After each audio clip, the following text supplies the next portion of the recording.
Cleveland's history with quarterbacks is rocky at best, but this isn't just another misstep. It's something more calculated. Shedeur Sanders came in and shifted the energy. His leadership performance and presence started changing the locker room before the season even began. Instead of embracing that, the Browns buried it. The fake injury narrative now circling Sanders isn't just a poor decision.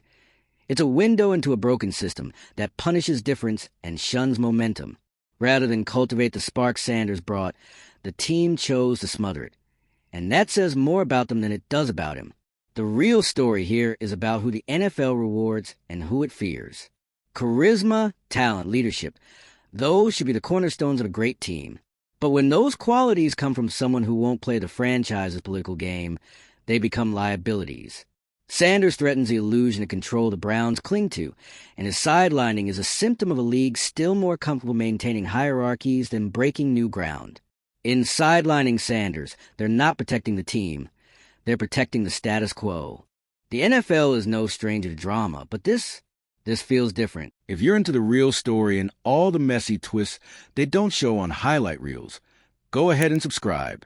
And if you're sticking around to see how this Browns QB chaos plays out, you should definitely be subscribed. This feels calculated. This feels orchestrated. The Cleveland Browns are now being called out across the board for what looks like a straight-up sabotage of rookie quarterback Shedeur Sanders. According to the growing wave of outrage online and inside league circles, the Browns didn't just bench Sanders. They allegedly fabricated an injury to justify keeping him off the field. No real medical report. No clear timeline.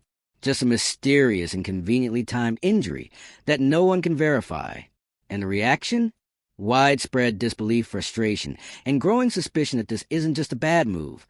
It's part of a larger, more toxic culture inside the franchise. Because this isn't just about one player sitting out.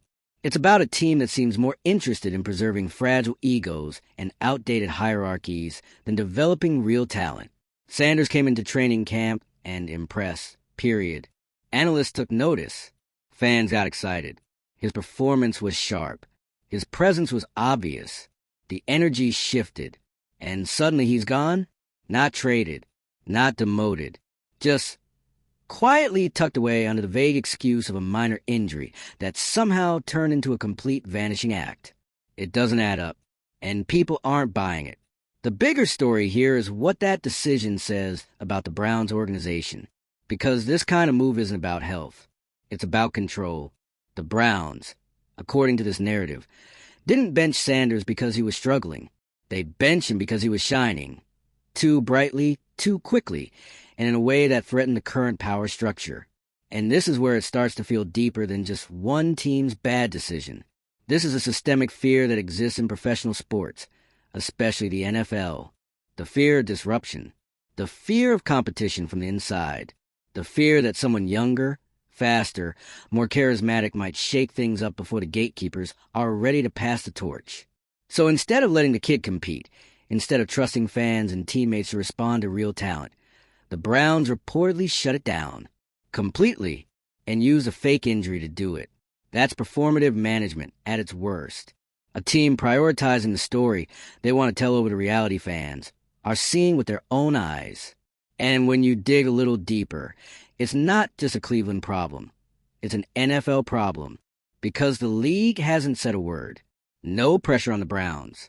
No calls for transparency. Just silence. Which, at this point, feels like complicity. Because when teams can manipulate narrative this easily, and the league looks the other way, it becomes clear where the real priorities are. Not in transparency. Not in competition. But in control. It's a bad look for the Browns, but it's arguably worse for the league. Because if fans can't trust that what they're seeing is real, what's the point? If injury reports are just smoke screens for politics, how is any of this legitimate? And here's where Shedeur Sanders becomes more than just a name in the headlines. He becomes a symbol.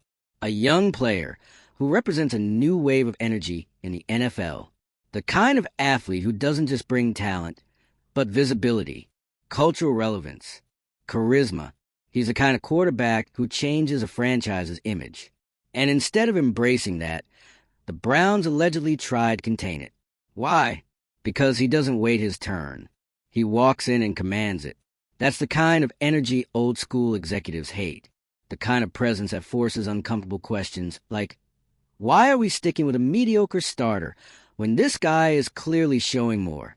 But rather than risk the exposure, they opted for silence. They crafted a safe narrative. They hid behind a fake injury report and hoped it would all just fade out quietly. But it didn't. And it won't. Because the fans are watching. Analysts are pushing back. Insiders are whispering. And the story has legs because it speaks to something people already feel deep down about this league. That meritocracy is often just a slogan. When a talented rookie like Sanders gets shut down under obviously questionable circumstances, it highlights everything that's wrong with how the NFL handles its future stars. How it clings to control even when it's costing the game growth, excitement, and relevance. And what makes this even more frustrating is that Sanders had earned the hype. This wasn't manufactured buzz. He showed up and outplayed expectations. He looked like someone who could develop into a real starter. He carried himself like a leader. And then, suddenly, the narrative changed, not because of what he did, but because of what his success threatened. The Browns didn't want competition. They wanted compliance. And Sanders wasn't going to give them that. Not because he's difficult, but because he's dynamic. He's not the wait your turn type. He's the watch me go type. And when you're managing scared, that's exactly the kind of player you're desperate to suppress. The NFL's failure to step in only reinforces a culture of secrecy that lets this kind of move happen without consequence. There's no league accountability, no oversight, just a system that allows teams to quietly manipulate their depth charts under the radar, while publicly pretending it's about long-term planning. But let's be honest, this wasn't strategy. This was fear. A team so terrified of internal disruption that they'd rather kill momentum than confront the possibility that their rookie might actually be better than their starter. And who loses in all of this? Sanders, obviously, but also the fans, the teammates, the people who actually care about seeing the best players on the field. They get fed another empty narrative, another trust the process moment that's really just smoke and mirrors. This story isn't just about what happened to one player. It's about how a league that's supposed to thrive on competition consistently smothers it behind closed doors. Shedeur Sanders has the talent, the presence, and the momentum to become something special. And instead of accelerating that process, the Browns hit the brakes. Hard. And they used dishonesty to do it.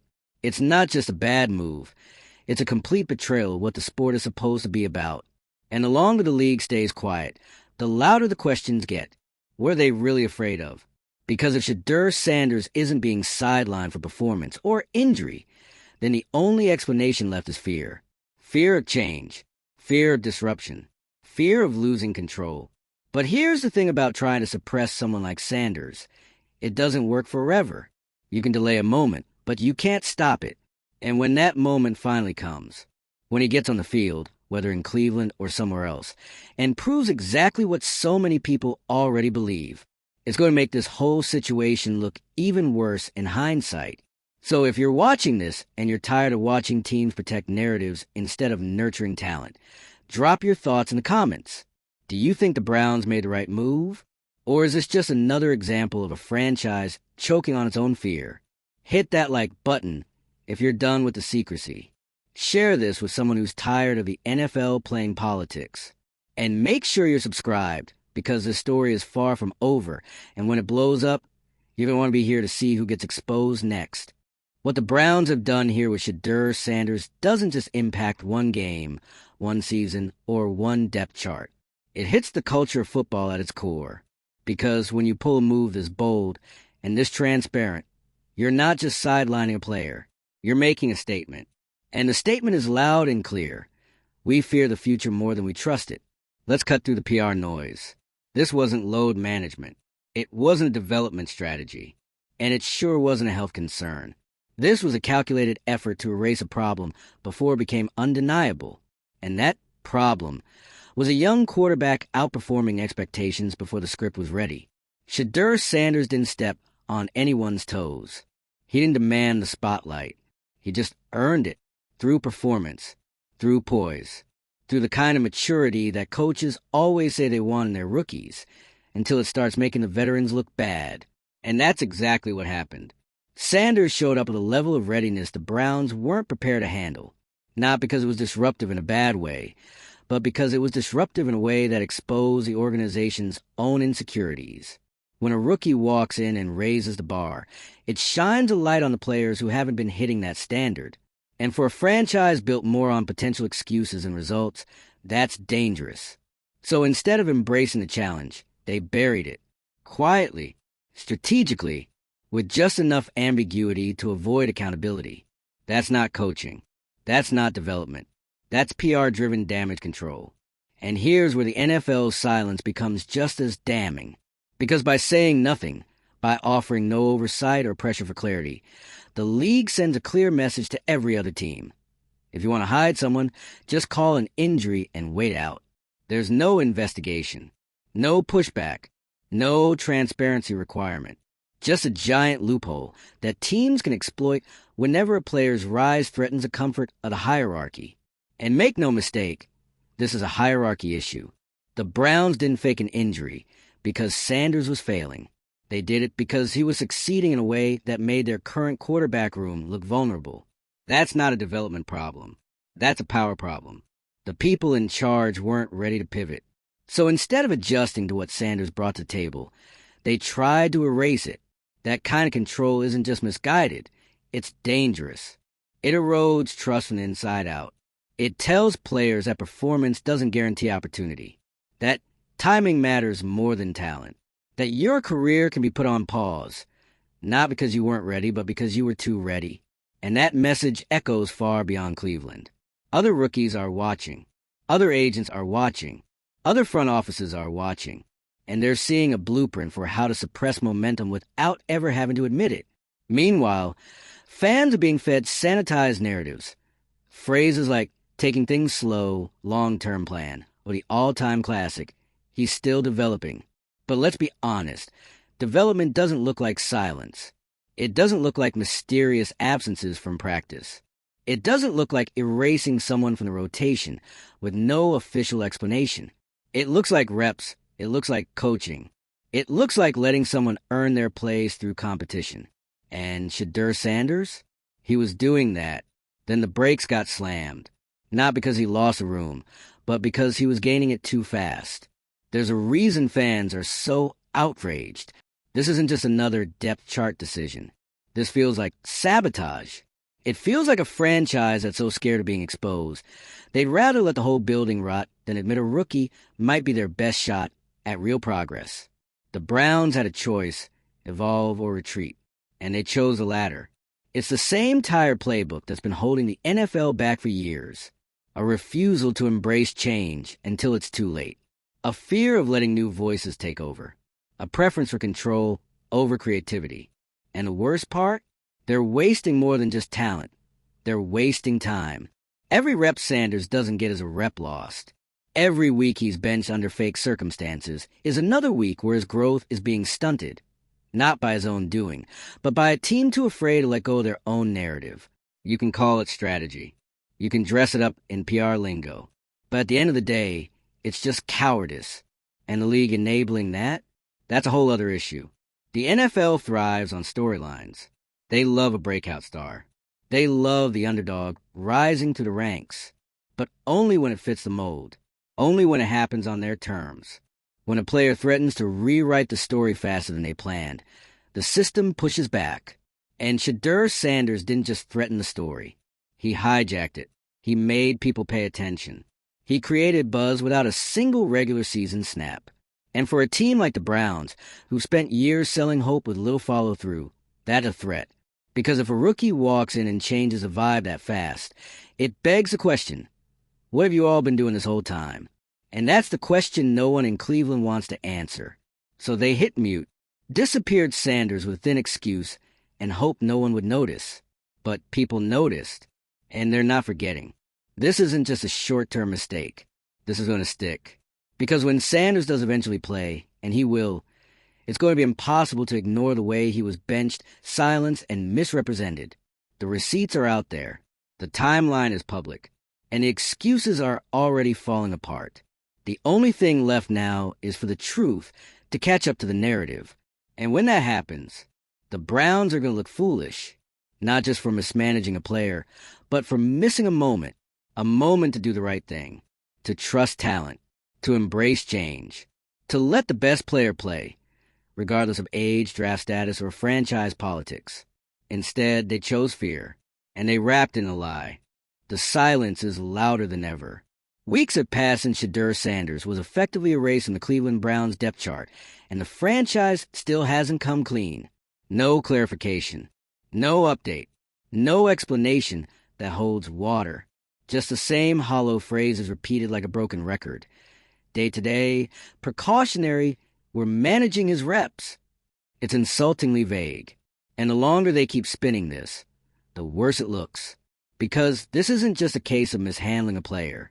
This is strategic suppression, and everyone can see it. When a rookie quarterback shows up to camp and becomes a standout, he displays not only physical ability but presence, poise, leadership, and then vanishes from all game plans, from media attention, from practice footage. People aren't dumb. Fans aren't stupid. This is not a fan base that's new to dysfunction, and even they're saying this doesn't feel right.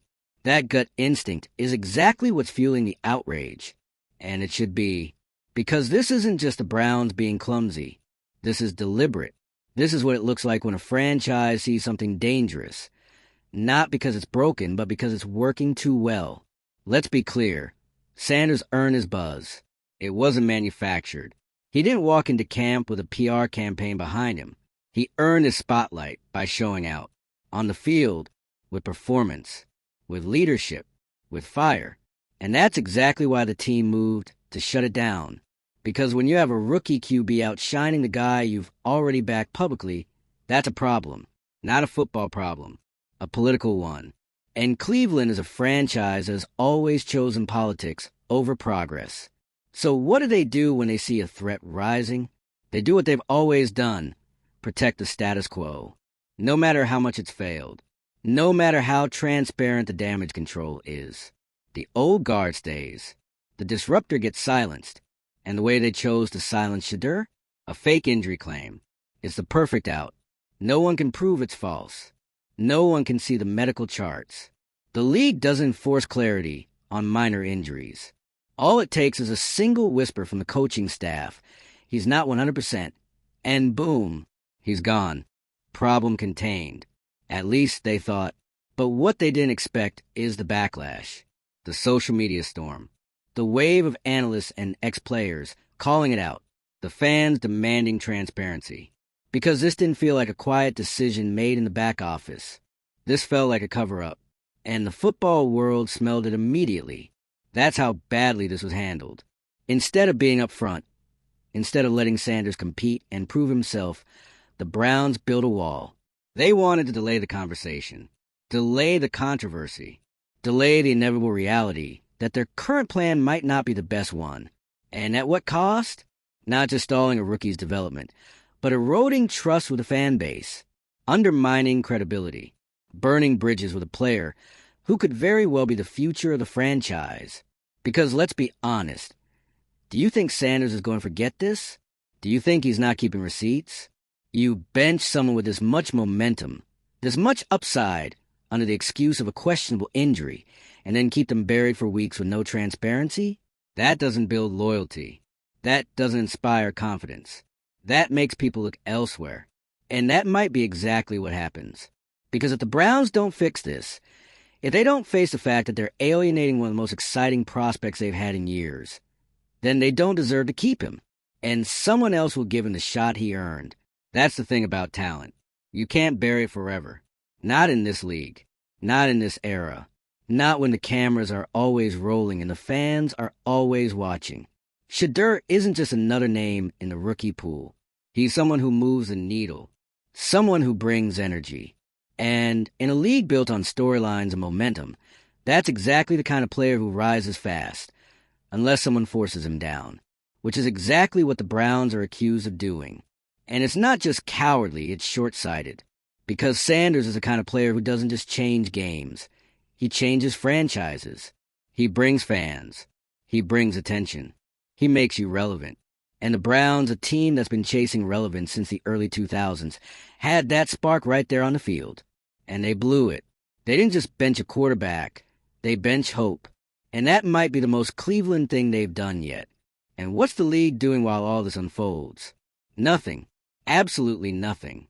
They've stayed quiet, chosen to let it ride out, like it's not their responsibility to ensure fair treatment of rising stars, like their brand doesn't depend on young players actually being allowed to shine. But the NFL should care, because this isn't just a story about the Browns. This is about the health of the league itself. When you allow teams to manipulate player availability through vague injury reports and unsubstantiated narratives, you're undermining the competitive structure of the game. You're telling fans, don't believe what you see. Don't trust the hype. Don't get too attached. Because we reserve the right to pull the plug when things get inconvenient. And that message, it's poison. Because football is built on belief. Belief in talent. Belief in development. Belief in competition. When you strip that away, you're left with scripted product. And that's not what fans want. What they want is clarity. They want to see the players earn their roles. They want to watch the best rise. And right now, Shedeur Sanders represents that. He's a rising star who never got his chance. Not because he wasn't good enough, but because the people in charge weren't brave enough. And that's where the real scandal is. This isn't just about one benching. It's about a franchise too insecure to let the game play out. It's about an organization more committed to protecting its own narrative than building a winning team. And it's about a league that still allows this kind of manipulation to happen in broad daylight. So what happens next? That's on the Browns. They can keep pretending this is about development, or they can face reality and course correct. They can keep running from the inevitable, or they can admit they mishandled a future star and finally give him the platform he's earned. But whatever they choose, one thing is certain. This story isn't going away. Not while Sanders remains sidelined. Not while fans demand answers. Not while the NFL continues to let teams hide behind phony injury updates with no accountability.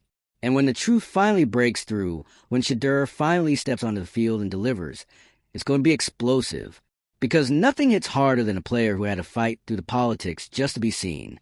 Drop a comment if you're fed up with the manipulation, if you think the Browns faked it, or if you think the league is complicit. Sound off, like this video, if you're done with fake injuries being used to cover up real fear.